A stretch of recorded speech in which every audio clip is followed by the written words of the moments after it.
What team are we talking about, Mizzou? Just kidding, Ty. Just A&M. Yeah. Okay. All right. One of our favorites. Every SEC Media Days, we got to chop it up with Tye Richardson. Hit that line, ESPN Arkansas. What's up, brother?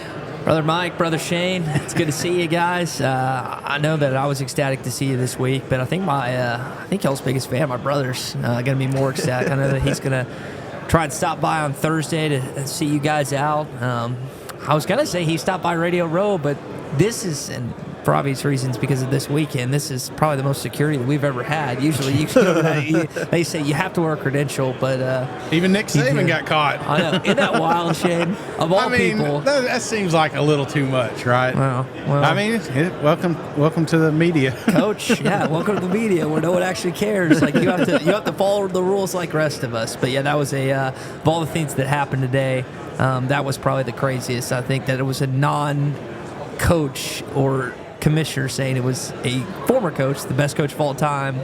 That was the funniest story that came out of the day. Yeah.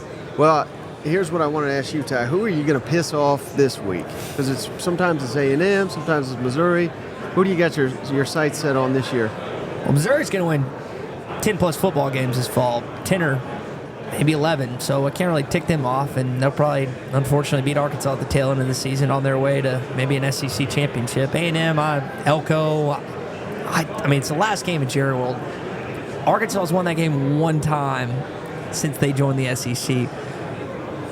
For the love of all things, just make it twice. Like, it's a year one coach.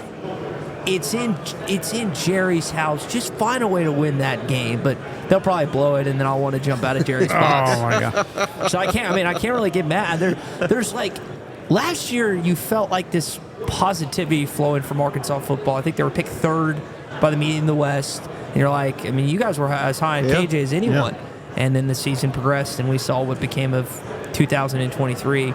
It's really hard for me to go gun-ho or come taking swings at anyone considering what Arkansas football was this last year. Well, let me ask you, because we had neighbors on earlier, and it seems like kind of the theme here. I mean, don't get me wrong. I've been down as a Tennessee Vol fan, but I remember after beating NC State, with Derek Dooley, I convinced myself that we're back. You know what I'm saying? It's like, what does it take? What is it going to take to get Arkansas?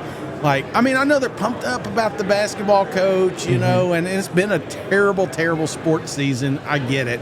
But we got Oklahoma State, week 2. Yeah. If we beat them, the Cowboys, is Arkansas fans, is there like a little seed of hope come back? You hope so, Shane, because they're going to play in, I don't know where Jerry World is right now, where we're in the Omni Hotel. They're going to be there in Jerry World to play probably Utah in the Big 12 championship game. Mm-hmm. So if you win into Stillwater, Oklahoma, and Boone Pickens Stadium in week 2 with maybe the best offense in college football, and get the best running back in Ollie Gordon, assuming he doesn't drink and drive the rest of the then he's probably going to have to get to. Now I personally, if I'm going to tick someone off, Oklahoma State should have suspended him the second game of the season. I mean, come on, Coach Gundy. But no, that would send a shockwave to the SEC, I would think, if Arkansas was to go into Boone Pickens and win that game. Do I think it's going to happen? Probably not. But all of a sudden, all these negative fans, which we've taken calls, y'all get chat, y'all get Arkansas fans in the mentions. There's not a lot of. The only thing that's positive right now is what's going to happen with Razorback basketball. And baseball team didn't necessarily live up to the hype. Football team, of course, goes 4-8. Even the basketball team this past season was awful. So again, you parlay all that. You were talking about the Dooley years, which y'all had to put up with some, what back then. It's the combination of the three. That's why Arkansas fans are down right now. And the football team doesn't exactly look like something that's going to bring them up. Looks like the basketball team's going to have to do that. I hope I'm wrong, because oftentimes Arkansas football is at its best when they're supposedly going to suck. Right. Which a lot of people think they are. So hopefully it goes that way like it does done seasons past. I think of Derek Dooley. That was peak Arkansas, when we were over there. We feared you. Tennessee Vols feared you. You love playing know, that Jill Adams highlight, don't Oh you? my God, it pains me every time, but I can't find a better highlight for that number. You know what I'm saying? And it just, I think about, that day, Bobby Petrino, it's like things are going good, and then all of a sudden, both Tennessee and Arkansas, I keep comparing them because I always think of us as two guys in a bar just talking about how shitty everything is, and then all of a sudden, Tennessee, we get hypeful, we get a little pep. Now, I'm not saying that you have it with Sam Pittman, but you got Bobby back. We had Green in the spring game. There's just some. Maybe I'm just getting too optimistic about every team. I think if I had to pinpoint your second favorite team in the SEC behind Tennessee, it's probably Arkansas based on how glowing you are about it, which I personally love. I'm trying to figure out if there was a question in there. Yeah, there's not. I'm trying to talk him off the ledge. We're so close over here. We are kind of close. I can flip it pretty quick, though. That's a game I think not enough people are looking at right now. Tennessee comes to Arkansas. And again, if Arkansas finds a way, all of a sudden they have belief, whereas it's going to be the Tennessee fans. They're going to be jumping off a damn mountaintop thinking, there's no way in hell we're going to beat Alabama and Georgia if we can't beat Arkansas on the road. Well, think of what happened a couple years back when it's Pittman year one, Pruitt's on his way out. Yep. And one team's doing this, one team's doing this. And then Arkansas was able to follow that up with the 9-win season. I mean, sometimes it just takes a game that just gives you life. And that Oklahoma State game could be the Tennessee game is right before a bye. The issue is the Vols have a bye the week before they come to Fayetteville. So you're having to deal with a quarterback that is young, but he does have a road SEC test before. You're going to have to remind me who that is. But I know that it's Oklahoma. So it's not traditionally an SEC road test, but obviously the Sooners in the league, it is. And so I'm curious. I was really curious to see what he was going to react and do in Norman. No disrespect to Donald W. He's going to face more of a potent defense and maybe hostile crowd in Norman. And this is an Arkansas fan talking, but it's just the truth. Oklahoma has more expectations. And you got two young guns. You got Arnold versus Nico. So it's going to be a battle, and it's going to be fun to kind of see who comes out there. But that's the issue with that Tennessee game. I know you were telling me Dave Bartu is about as gifted as a college football analytic guy as there is. And he was telling you that was a pick 'em game, right? Yeah, he says Tennessee at Arkansas. Because it's at Arkansas, he says it's essentially a pick 'em. You go back to last year. I mean, people, listen, they were awful at home last year. You got drubbed by Auburn, drubbed by Missouri. You scored 3 measly points against Mississippi State off of a pick, by the way. Like, it wasn't even a full offensive drive. It was just an interception. They kicked a field goal. But they went on the road and lost to 3 points to a Heisman Trophy winner. They went on the road, lost to 3 points to Jalen Milroe in Alabama. They went on the road, and I think it was a 7-point game against Ole Miss, and then they beat Florida. Like, that doesn't make any sense for a team that finished 4-8. Yeah. Like, there were points at last season when I'm on all these road trips, and I'm thinking, you know what, they're going to win this football game. Somehow, some way, they're going to pull it out. Of course, they didn't. So the idea you mentioned, I forget which one of you mentioned Petrino earlier. Petrino was one of the last coaches to have a winning record at Arkansas in a one-score game.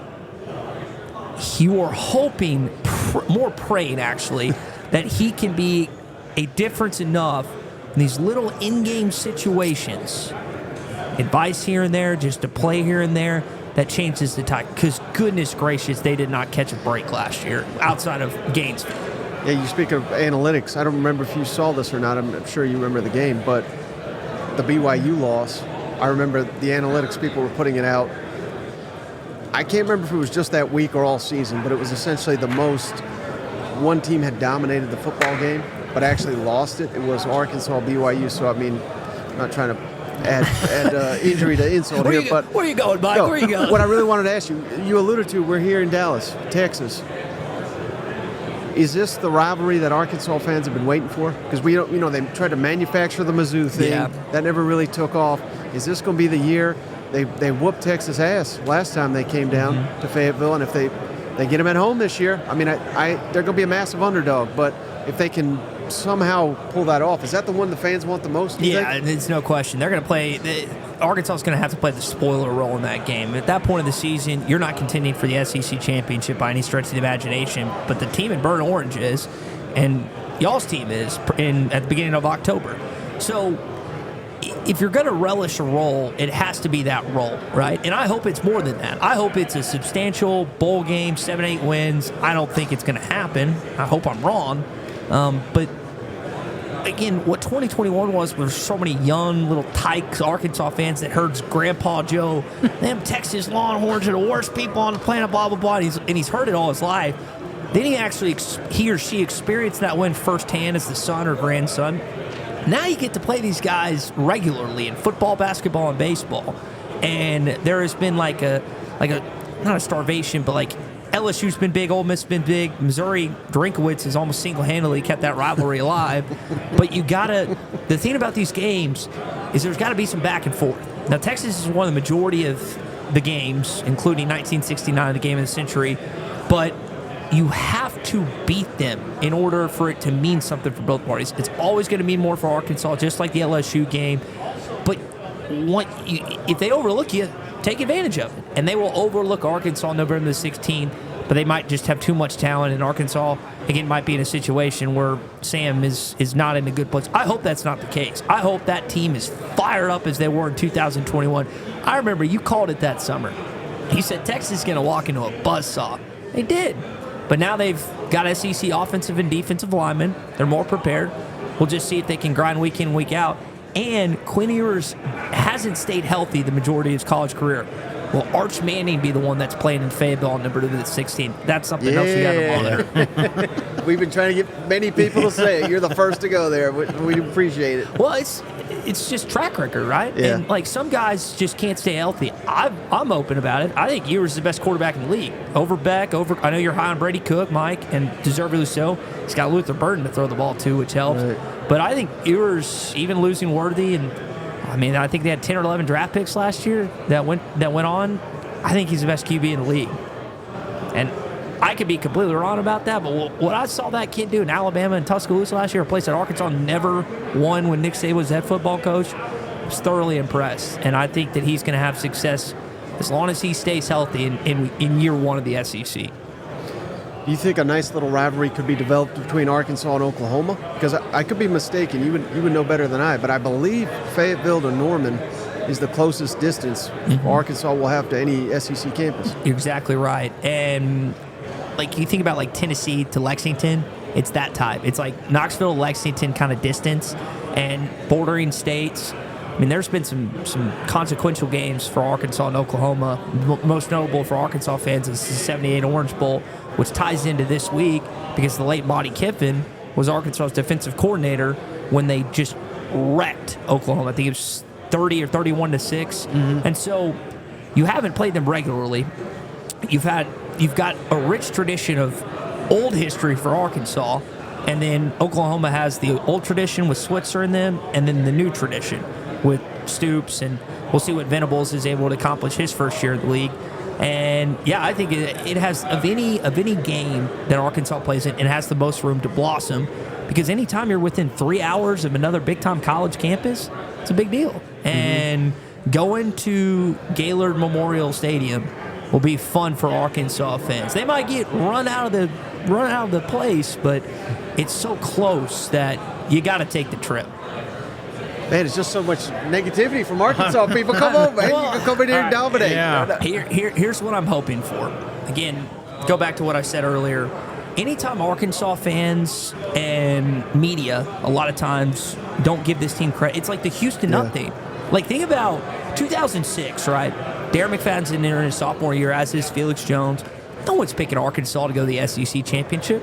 Sure enough, they get rocked by USC in game one. It's like 56-13 or 56-10. And you're thinking, oh, here we go, because they got blown out the year before in Los Angeles. Then they string together 10 straight wins. They lose to LSU in the final game of the regular season. They lose, unfortunately, to Chris Leak and Tim Tebow and those guys. I would rather, as evidenced by last year and many years before, I would rather Arkansas just be picked almost dead last by the media in football, because they typically outperform that. It's when they're picked high and they actually have expectations that they don't perform. So Lane Kiffin, and shifting over to Ole Miss real quick, that's going to be interesting for him to see how he handles being like, because guys, I think when it's all said and done, I think Texas or Ole Miss is going to be the team that's picked to play Georgia in the SEC championship game. I think that's where the majority of votes are going to go. Ole Miss has arguably the best roster outside of Georgia. When you look at what they add in the transfer portal, I mean, you guys going to get a chance to talk to Trey Harris. That's one of the best playmakers in the country. And they added Juice Wells. They have Dart back in year 3.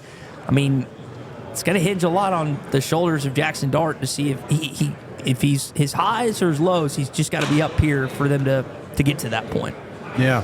Well, again, on the optimistic side, I think of last year in those close games, and I think when we look back at 23 Arkansas, we look back at possibly one of the worst offensive coordinator hires ever, in Dan Enos, and I think in my mind I'm like, okay, now we got Bobby in there. Now we got a quarterback too that has that mobility and that X factor to maybe keep you in a game that you probably shouldn't have been in. So and maybe, just maybe, there was some cancer in that locker room because there was a lot of give up in Arkansas at the tail end of that season.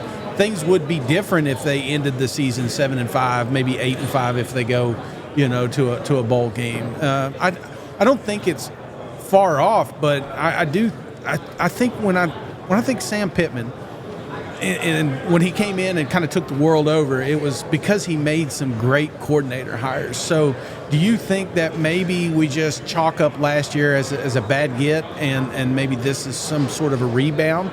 I don't think Sam Pittman's a 10-year coach from here, but I don't think that, the hot seat talk and all that, is there a chance that what would have to happen to keep Sam and company? I think all he has to do is make a bowl game. Now, that's easier said than done when your non-conference games, Oklahoma State in week 2, and all of your home games are against stiff competition. Like, their road schedule's not that bad in the league, but their home schedule, LSU, Tennessee, Texas, and Ole Miss, I mean, that's a tough home. It's awesome because it gets fans to the stadium. That's a tough home schedule, though. I think 6 wins, and I think the aspect of Bobby, because I remember you put out, Mike, these SEC coordinator ranking combo, and you had, I remember seeing Odom and Briles, like, I think they were 2nd or 3rd on your list. Yeah. And I was thinking about it. It's like, that's probably true. Like, they are that good. You think about Odom's success as a head coach and then what he's accomplished defensively, and then Briles, of course, when he was running down things at Baylor and FAU and Florida State and other spots, he's had some solid play, and then he's had some really high points as an offense. So when you lose Briles and then you go Travis Williams, they actually had a pretty admirable job. You look at some of these games last year. I mean, Jaden Daniels didn't do jack in the first half of that game. Milroe played bad against them. Dart played bad against them. I mean, that's 3 of the top quarterbacks in the league that didn't have good games last year against Arkansas's defense. What happened was they just got too tired at the end of the season, let go of the rope. Understandable. You're just hoping that, like, you got all these former players, like, to your point about Bobby, that are saying he's going to be the difference, he's going to be the guy. Again, that was 10 plus years ago, but there was not a hire that Sam Pittman could have made as an offensive coordinator, Shane, that lit a fire under Razorback Nation than Bobby Petrino. You just hope that translates the game. And in the back of my mind, I don't know this to be true or not, but, like, when you wrong someone, like, if you have a conscience of any moral compass whatsoever, you try to, like, resolve that. Make right? amends. Yes. And I know that Bobby apologized at the Little Rock Touchdown Club. But this, and I know there's probably still some issues with staff that got fired and people still mad at him within the athletics department. But when you think about Razorback Nation, if you want to truly be forgiven, whether this is right or wrong, if they go out and blow the doors off of it offensively and are successful as a football team this year and the next couple years, because I'm like you, it's not a 10-year thing, all will be forgiven. Whether that's right or wrong, the ultimate quote-unquote moral compass in college football begins with the letter W. And that's what it comes down for. That's not necessarily the right thing or how it should be, but it's just reality. Right, and that's kind of why I think Arkansas could be the biggest sleeper in the SEC this year. With Taylon Green, we continue to hear fantastic things about him. Everybody saw the spring game. He looked like a damn Heisman candidate. That's probably going a step too far, but he looked great. But with Bobby Petrino, with the Razorbacks returning more production in the receiving corps than any team in the SEC. You're getting back your tight end who was on his way to freshman All-American. I mean, there's pieces there. It's all going to come down to the offensive line, in my opinion. But who better than Sam Pittman? Of course, I guess you could make the argument it shouldn't have fallen apart with him there. But, with his job on the line, he knows he's got to get that corrected. I don't know.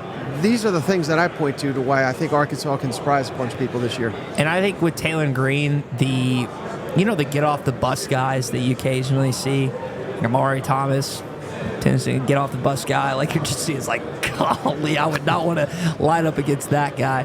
Taylor's just got that quarterback look at 6'6". It's not Matt Jones 4'4", 4'3", but he's 4'6" guy probably, and he's got a long arm, he's got a good deep ball, probably needs to work on some short and intermediate throws. But Bobby, like you said, he's been on this guy since high school. This wasn't just some guy that hit the portal.